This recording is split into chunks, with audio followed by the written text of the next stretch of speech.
Kiin love to prioritize the champion. The question is, where in the draft will it be prioritized? Because you imagine with Kalista and Varus both up, they're going to be the prior lock-ins here. 100% going to be picked here is that Kalista. Kind of a no-brainer, even though Peyz isn't necessarily the guy you think of first. He has actually been able to play this aggressive lane depending on Lehends' matchup. Lehends has already been freestyling a little bit with support. We saw the Annie.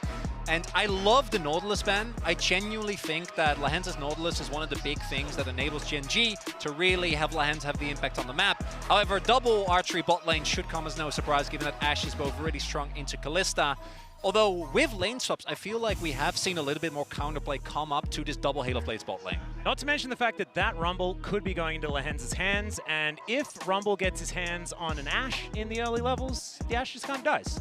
So that might be a game plan that they're going for, but I have a feeling that the good old lane swap scenario is something that they're going to be looking out for. Of course, Gen.G, there was a recent interview by Ashley Kang with Canyon, and he's like, yeah, this is a thing that has to happen now, and we'll see how they're going to do alongside it. The Sejuani lock-in here for Canyon. I'm curious as to whether or not Fnatic want to prioritize their mid laner here.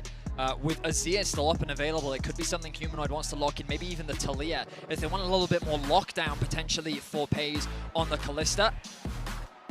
Taliyah and Vi, well, Vi taken off the board, of course, but the Taliyah going to be locked in for Humanoid means that bot lane is definitely going to be the focus. That was clear from the drafts. If we don't actually see any lane swaps, Fnatic's game plan here is going to be to try and look for those early dives and attack bot lane as soon as they can. And I love the Taliyah. I think it also forces a Poppy ban out of Gen.G, because we have seen Razork play that a decent amount, and the Poppy, especially if you add it with the Taliyah, Kalista basically can't play. Even if you go, and we've seen that as a response for the lethality Kalista, it still is really hard to pilot that mid to late game.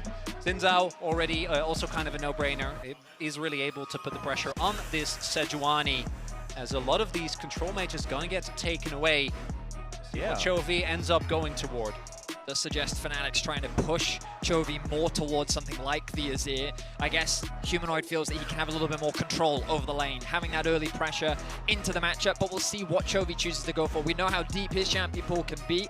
As we imagine now, jungle pool continues to be pinched. You already highlighted the Poppy, one of Razork's favorite and most successful champions throughout his career, something that he's more than happy to lock in if it's available. It is up and available. The question is, do Fnatic want to prioritize it, or instead are they interested in something a little bit more early game focus? You can see them hovering through a number of options. So we'll see what direction Razork wants to go. Looking like Oscar is going to be able to get that counter pick against Kiin in the top lane. Does mean Kiin probably, even though it's not going to be very interesting, is looking towards that Ksante. As it is, they did actually think about the Poppy, it's going to be the Wukong instead, so even more ways to post-6 reliably lock down that backline and make it really, really hard for the Gen.G bot lane, which again, I expect it to be the Rumble and Kalista, but we'll see what direction Gen.G is going to go in with the final 2 picks here. As far as I'm aware, as far as my memory, assuming it's correct, this is his first Wukong game of the year for Razork. Like, this is not a champion. Wukong hasn't necessarily been top of the meta so far this year. But it's definitely not a champion you typically associate with him. Very excited to see him pilot the champion. And speaking of pilots, we're going to get to see Chovy's Corki, one of his most terrifying champions, I would say. It's like terrifying, but it's in a slow and inevitable kind of way. It's not like the most exciting kind of terrifying, but it certainly does tick the same boxes. There's the Ksante that we were talking about earlier on as well, which will confirm that Rumble towards the bottom side of the map. Pretty stock standard Gen.G composition here. Something that was popularized by DRX kind of many years ago. The Kalista Corki. Yeah, really not seeing anything out of the ordinary here for Gen.G. I think, as you pointed out, actually the most... he's bringing it back! Nice, he's doing it. Into Kiin as well, damn! The confidence, we saw him doing this throughout the play-in stage. I was wondering whether it was going to come back today, but look at this top side from Fnatic. This type of composition is uncharacteristic for them. Carries across the board, multiple damage threats, all with the sole purpose of killing Peyz. That lockdown potentially for Chovy as well. Gen.G, their bot lane is going to be tested, and coming into today's series, I thought that the best way to beat Gen.G is to attack this bot lane, and Fnatic seems to have come in with that game plan. I really like it. I think it's a good call here from Fnatic. Peyz and Lehends definitely have struggled the most. And when you look at the champions, Ksante, Sejuani, and Corki, you're not really going to be that afraid, at least on paper. We have seen enough Gen.G games to know that it can be a little bit deceptive. I think Corki's Chovy's Corki in lane in particular is something that not even things like Faker's Orianna could deal with in that game 5. So that definitely still has to be respected. We'll see how Peyz and Lehends are able to deal with the amount of backline dive that's there. It does feel a little bit like a default pickup here for Gen.G. Not necessarily testing too much, not trying out anything new here in game number 1. But we'll see what they're going to be able to get done here as we get onto the Rift for game number 1 of this best of 5. The LCK first seed versus the LEC second. Gen.G taking on Fnatic. I actually think these compositions are kind of perfect for what we wanted to see out of both of these squads. I think that Gen.G not necessarily needing to show too much moving into game number 1, but Fnatic looking like they have a lot of aggression and a lot of comfort here as well with what's been working recently, outside, I guess, of the monkey in the works that's been thrown into the jungle. But we know that it can go very well into the Sejuani. I'm excited because this is what I wanted to see from Fnatic. When you think about the traditional standard macro high-level pro game, you're always going to give that advantage to Gen.G. They are considered one of, if not the smartest team in the world. Their lane assignments, especially past 5 minutes, are incredibly difficult to manage. And I think that Fnatic trying to match them in that style, trying to just go in terms of scaling team fighting, was never going to be their approach. And that's not what they've done. Side lanes, looking to find 2v2s, looking to attack you in 1v1s or 1v2s or 1v3s and trying to catch on the map, trying to pressure this bot side as well. Fnatic's game plan is about aggression, skirmishing, and catering to the style that they found success with this year, which is kind of getting into the mud and getting down and dirty. It really does kind of counteract what Gen.G is necessarily known for. They can certainly skirmish, but they're not necessarily known for it. As Lehends has found himself a Camille.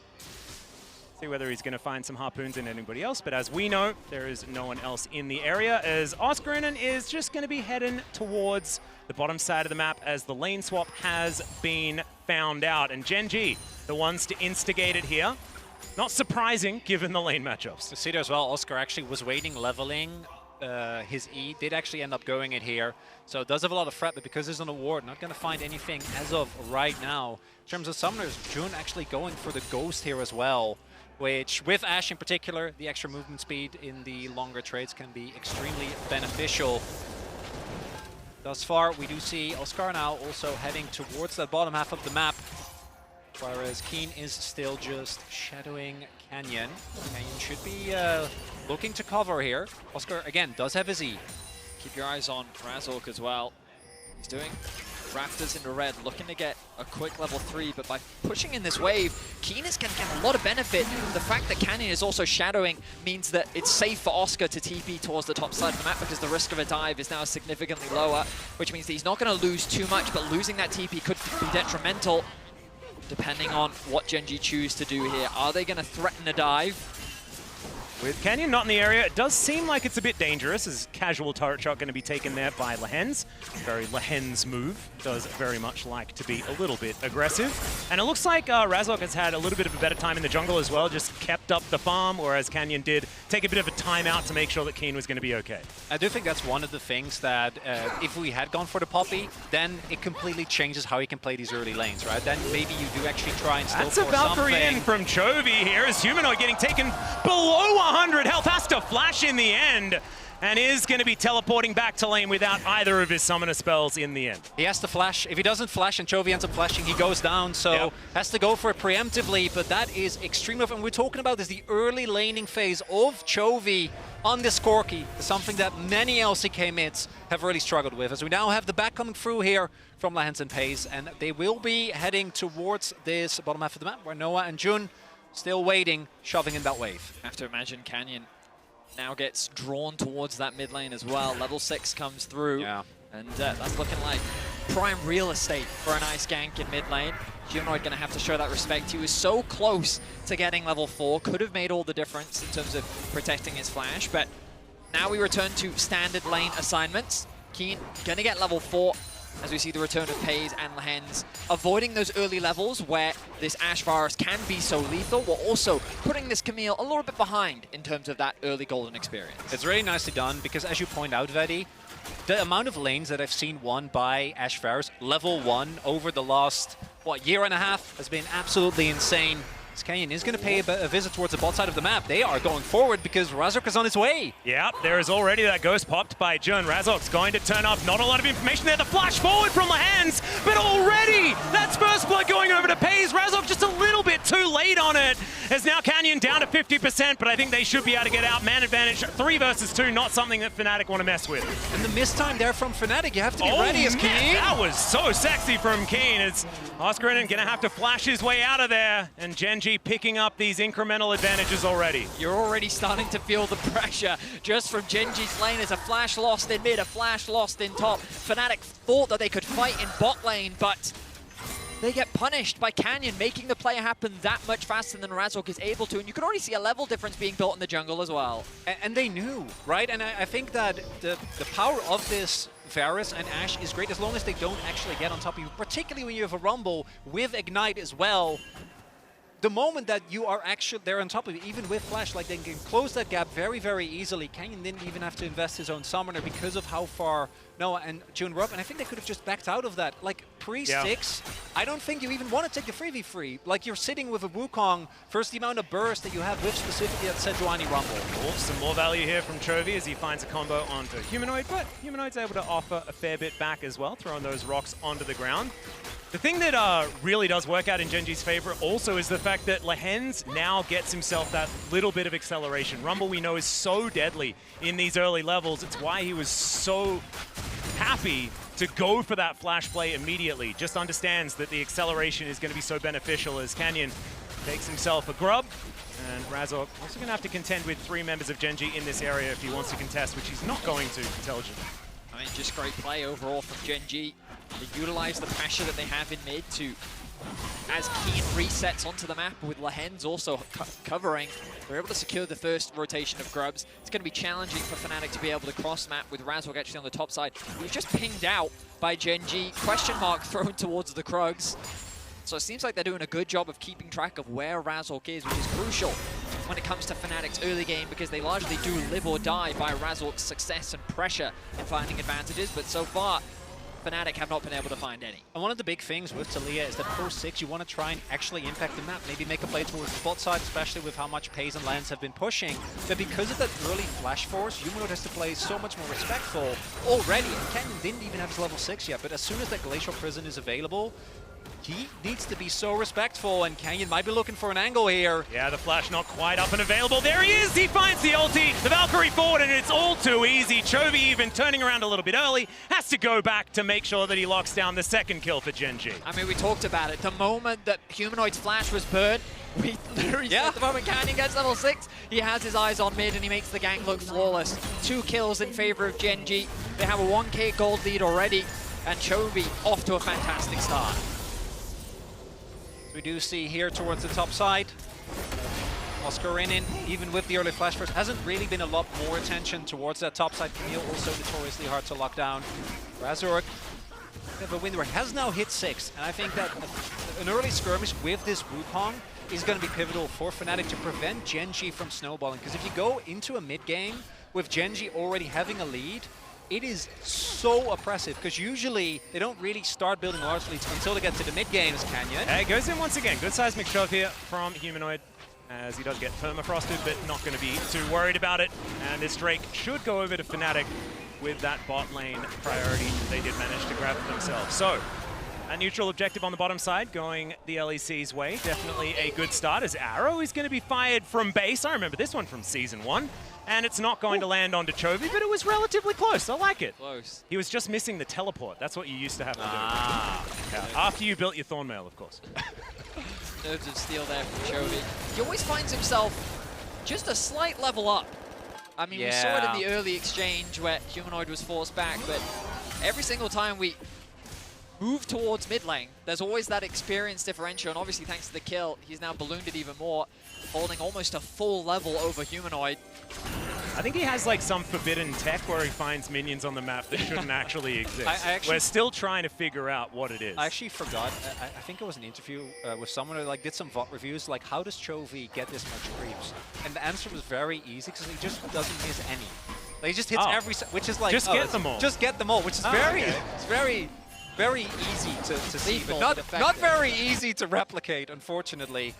Big thing though is that some of the gold lead that is there for Gen.G is currently sitting on Peyz, is going for lethality, so it does have a lot more effective range to play with, but still, I want to see how Fnatic is going to be able to isolate targets, because while I do think that, again, their backline dive is incredible, they have a really, really high amount of damage, just killing, say, Peyz isn't really going to be enough, especially with Lehends or also on the Rumble, level 6 now available, and Chovy building up this big a lead this early on the Corki. Have to be able to deal with multiple threats when we get to maybe a fight, possibly around the second round of grubs. It's a very polite way of saying it's not looking good for Fnatic right now, Mal. I'm always polite, Betty. Come on, you got to look at the bright side of things. It's very true. It's not looking great. Oh, there's a chance of corruption here towards the bottom side. It is going to be answered with a Fates call, but already Lehends down incredibly low. Equalizer just thrown out to stop them from going too far forward, but Peyz is the one flashing away. Harpoon going to connect, second one going to land there as well. There's the flash forward from Noah, but not quite enough damage. And Gen.G will be able to make the great escape. Oh, really? As Humanoid comes down. Lens trying to burn him, but it's not going to work. Seismic shot lands. It's a double kill for the Taliyah. And now Chovy will punish him, but he gives him the thumbs up. He'll take that trade. Very nice aggression from Fnatic. Started by the bot lane of Noah and Gen. They're able to punish Peyz and Lehends for their aggression, thinking that with the Rumble ultimate they would actually have enough damage, but in the extended trade, the Ashe Varus ends up coming out on top. Nice roam from Humanoid, but a good response from Chovy as Canyon sets his eyes on top. Yeah, Kiin still tanking up the turret here, so not exactly an optimal play, but Canyon's going to turn up as well.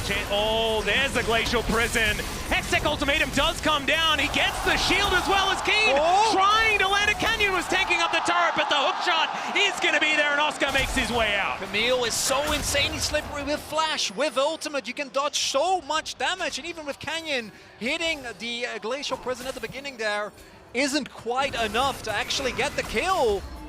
Ooh, good arrow there from Noah, but does take a pierce in exchange. Exactly. You've got Jun making his way down, looking for that angle. Not going to quite throw it just yet, as this turret is not long for the world. Yeah, that's the big thing. The gang, even though they don't get Oscarinin, still super successful. Kiin is able to further extend his lead.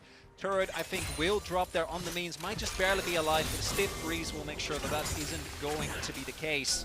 I mean, it's one of the terrifying things about Canyon, his ability to find these cross maps. If we go back into the 2 versus 2 initiated by Fnatic, once you saw Peyz with the ultimate, you think this is a great turnaround, but a good Ashe ultimate from Jun gets Lehends incredibly low, and then the extended trade means that Fnatic can start the chase down. We're back to live. Lehends, what are we doing there?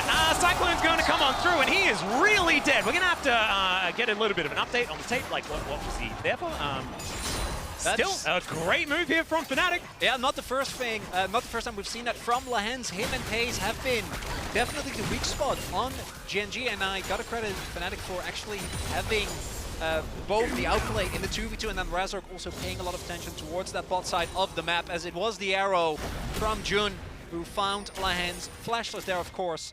That equalizer that we saw in the replay as well is not gonna fill Huni with a lot of joy. If you're wondering, that's how we in the LCK rate any Rumble performance. we might be able to we might be able to send him a little bit of a message after this game, see whether we can get an update on Lehends. I don't think he's gonna be. I imagine probably not quite the level of Carrier's support Rumble, which did have the highest score in the LCK at the end of last season. Compared to top Rumbles too? Yeah. Yes. Yeah. Impressive stuff. And Huni doesn't pull any punches either when it comes to I'm Rumble. very aware. Really doesn't. There are some Swifty boots as well, so it's doomed. Noah's going to take a lot of damage from Chovy. And this is where I think the problem still lies, right? Because this bottom lane from Gen.G, I don't think that's going to be the focal point in this game. I think there's a certain guy in a plane that is going to be the problem. Oscar doesn't have a teleport just yet, I think. There is available for Kiin, so there is a small window here where Gen.G might be able to force a fight. Yeah, Weave as well is going to come on through. That is the Drake secured, as now Chovy looking for some rockets, but Humanoid will thread some volleys through. Good seismic shot to play defensively here, as it's a Hextech sold this game as well. That's pretty high octane. Still 2,000 gold to lead for Gen.G, but these dragons are stacking. Really, really good wall there from Humanoid, actually blocking off Gen.G unless they really want to invest heavily in terms of cooldowns. I mean, Humanoid, he put the Weaver's Wall down onto Chovy. He also used the ultimate, and he got the knockback onto Canyon. So great highlight there, Cronicler, because Humanoid providing a lot of defense. But again, you kind of look at the map state. That's yeah. Gen.G just continue to put pressure down everywhere. We kind of go back to that top lane. Remember that Canyon was able to secure the 6 scrubs, which contributed to Kiin being able to secure that top tower. Chovy's now moved into bot lane. He's chipping away at this tower, and even though Fnatic is showing promise, we're seeing a similar situation to what we often see in LEC versus LCK, which is that, okay, they're finding picks, they're finding kills, they're finding small objectives, but you look at the top of your screen, and somehow it's a 2.5k goal difference, and it's just through the way in which this team is playing through the map. Oh dear, that's a flash over the wall from Lehends, and I don't even think he needed Chovy there, but Chovy will very happily pick up a killing spree. Nicely done. Gen.G find themselves another kill, and it's in Chovy's hands, the scariest person on Gen.G to be accruing all of these kills. 1.4k the goal difference between the two solo laners, both in top and mid. Another big thing is we talk a lot about the offensive power that Fnatic's comp has, and that is still true. But the inverse, Gen.G's front line is so strong. Like Sejuani and Ksante is an incredible amount of safety, and we haven't actually seen Kiin join in any single fight. In the 5v5s, that's why I really worry about Fnatic, because if you don't get a great flank angle from either Oscar or Razork onto the enemy backline from the get-go, trying to just play front to back into this Gen.G comp, and Gen.G in general, but specifically when they have this type of double frontline comp, is going to be really, really tough. And Kiin has been by far our best team fighting Ksante in the LCK this season as well. So very scary to go up against. See whether Fnatic can navigate it though, because there certainly are some 5v5 options, definitely some wombo combos that they can look towards as well. Some early picks in team fights could be the way through. As this Rift Herald going to be taken, and Canyon can feel free to put that one down whenever he would like. Already that top lane outer turret did fall down earlier on. Chovy up here to grab some red dots as they march their way up the lane. There's 4 people there, Chovy. Entire top side has just been in Gen.G's control pretty much from start to finish, starting with the lane swap, then just constantly applying that top side pressure.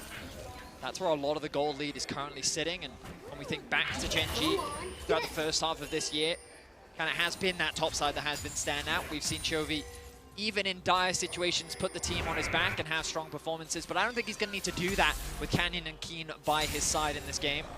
And it does feel like the Corki for Gen.G is often their cheat code for that. Oh yeah. Because of just the amount of mid to late game power that Corki has by himself in navigating setups around these objectives. Something that Chovy has been very, very good at. We haven't even necessarily seen a big package play just yet, which might be coming up in a minute and a half as this Drake is going to be making its way under the rift. And this is going to be a breaking point, because we're going to get to the point in the game where if you end up going down in, like, say, 3 or 4 for 1-2, you're going to lose a lot of objectives, as the Herald does get dropped down. Gen.G looking for more map control by taking down his mid lane turret.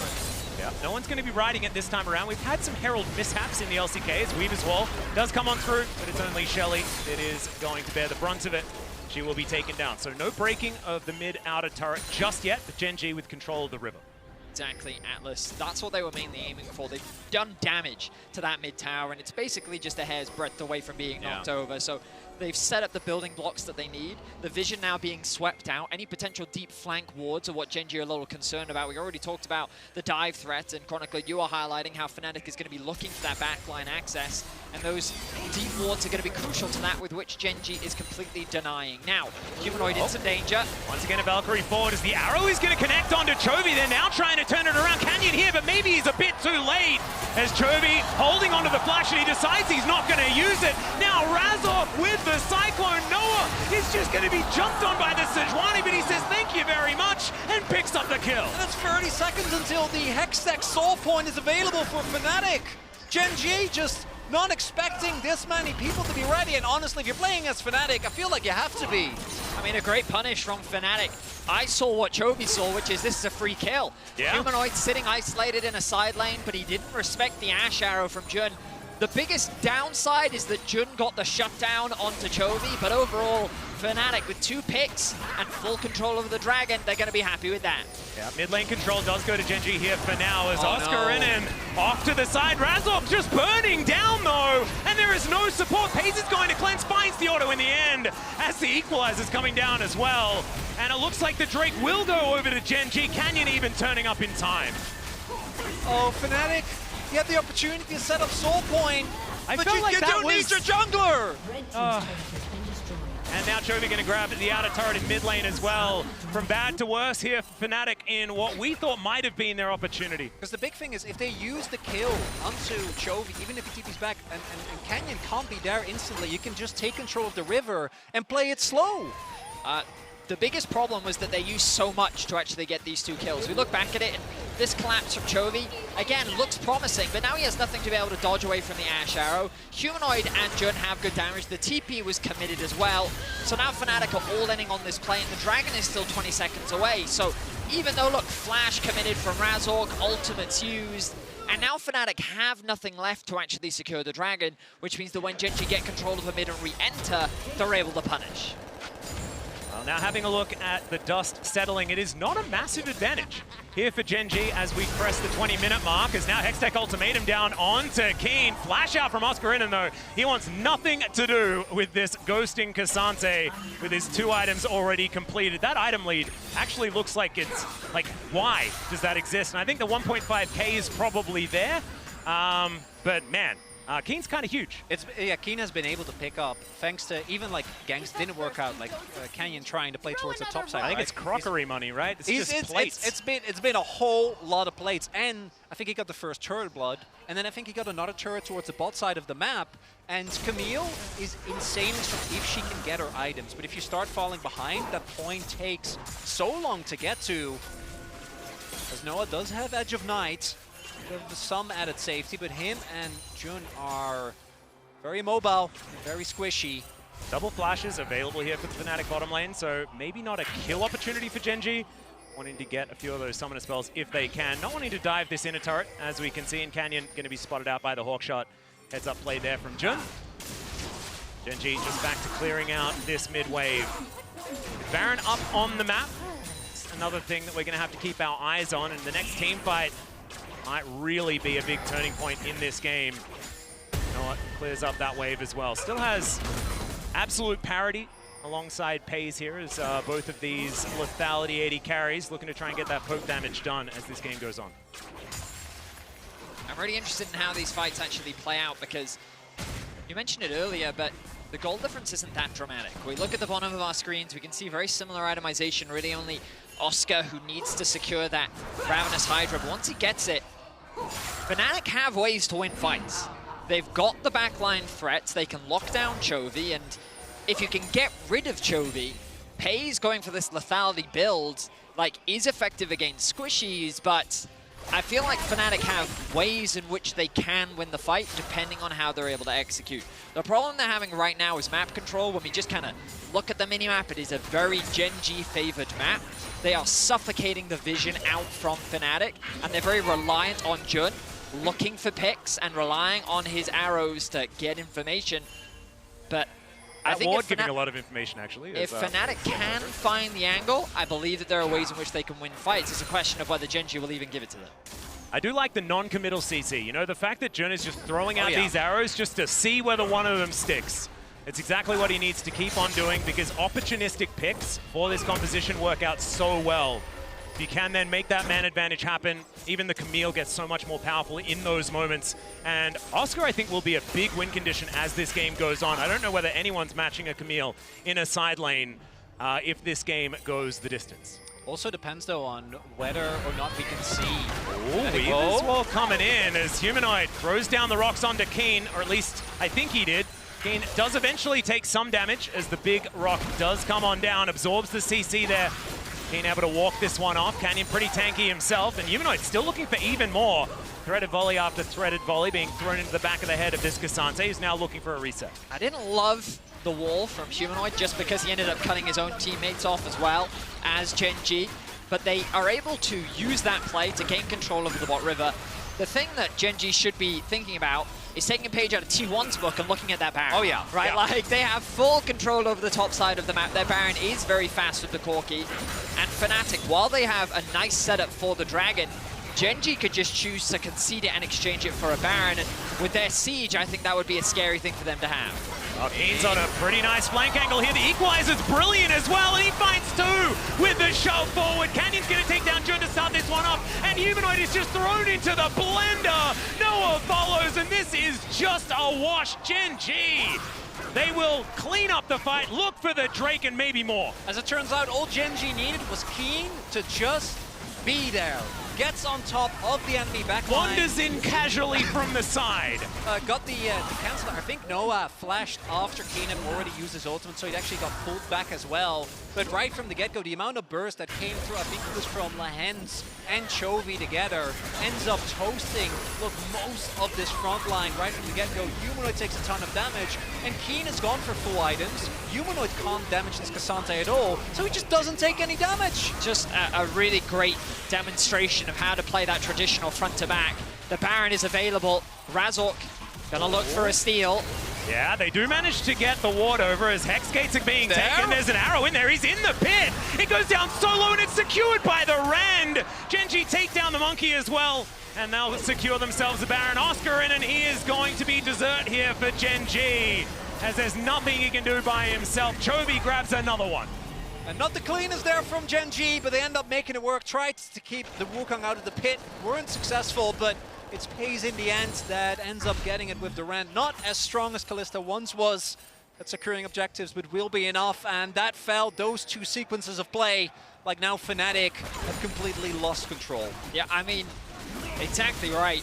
Fnatic, it's a matter of desperation here. The fact that Razork gets into the pit is the scariest part for Gen.G. Oh, 125. I mean, even 34, it gets incredibly low. But that Fnatic, was not a Rend secure. I did say that. It was not a Rend secure, guys. I think it does more damage than that despite the nerfs. But ultimately, Gen.G walk away with the Baron. They have nothing to be concerned about, and huge credit to Kiin. He set up the fight for Gen.G. He helped secure it for the team after finding a great team fight, and now it's just a matter of time as Gen.G begin their siege onto Fnatic's base. He is a player that has been part of some of the LCK's darkest days. Yeah. So seeing him do well in LCK Finals already was great, and now Fnatic just desperately looking for any pick, but like between the 6 grubs, the 2 Hextech Drakes, and the Baron, these turrets are gonna fall. Oh dear, Humanoid, he's gonna be put into the prison, and Chovy finds the rocket. And that might just be it, as Razork with the Cyclone, able to get over there with the decoy as well. But I just don't know whether it's going to be enough. The base is about to be broken open with the man advantage. Gen.G should be able to get more than one inhibitor. In fact, this top inhibitor turret goes down in a blink of an eye, as does Razork. There was a Wukong there, I'm pretty sure, but he just disappears. And now Nexus turret's in the eyes of Gen.G. We're cresting the 27-minute mark, and I don't know whether the game has much more in it than that. A single fight was all it took, and they're looking for another. Yeah, there's the all-out from Kiin. He might just be taken down here. A couple of turrets might be too much for him. Never mind. Oh, he's just able to walk it off. Peyz is the one that dies, but the Nexus is going to follow suit, and the LCK's #1 seed will take game 1. Bit of a bumpy ride, I think. Fnatic getting punished at times, or rather, Gen.G getting punished at times by Fnatic willingness to throw everything at specifically the bot lane in the initial play, and then Chovy in the layup towards the Dragon, but not getting that Hextech soul point, I think is going to be the main point where they're going to look and go like, if we could have gone that, maybe we could have played out the Baron situation different as well. I mean, I think the frustrating thing on Fnatic's part is they never got the fight that they were looking for. Yeah. We never got to see them really control vision, set up for flanks, and really attack the backline and have the fights go on their terms. But Gen.G, their topside control was immaculate from start to finish, and this Camille never got off the ground. So huge credit to Gen.G, because even if their bot lane was faltering, it was overall a very clean topside and a well-executed game from Gen.G. Yep, and make sure, guys, don't forget to log in to lolesports.com using your Riot ID to earn exclusive MSI 2024 drops. Now it is time to for us to throw it over to the desk to break down